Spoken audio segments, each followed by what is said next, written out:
Ralon TNI Angkatan Laut berhasil menangkap kapal motor Sinarmas 1 yang mengangkut sekitar 3 ribuan satwa dilindungi, yakni belangkas di perairan Aceh Tamiang pada Senin malam sekitar pukul 21.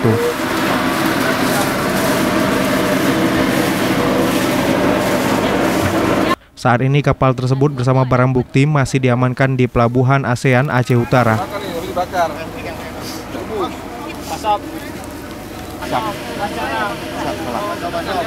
Penangkapan ini memang sudah menjadi target operasi pihaknya, sehingga pada Senin malam mereka mendapatkan laporan bahwa kapal pembawa belangkas sudah bergerak dari Aceh Tamiang dan direncanakan akan menuju Thailand.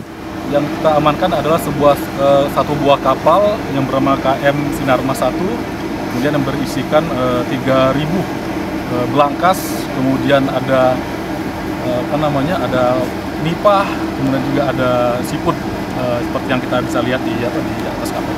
Apakah ini barang ilegal atau gimana? Kita asumsikan ini merupakan sesuatu yang ilegal. Oleh karena itu kita sesuai dengan mekanisme yang tersedia, kita akan bekerja sama dengan pihak dinas karantina untuk menyerahkan ini sehingga ini bisa diproses lebih lanjut ke ranah hukum yang lebih tertata. Apakah mereka tidak memiliki dokumen?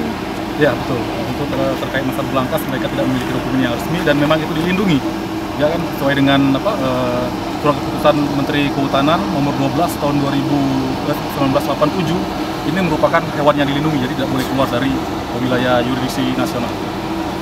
Selain menangkap kapal tersebut, pihak TNI Angkatan Laut juga mengamankan 4 ABK yang semuanya berasal dari Aceh Tamiang.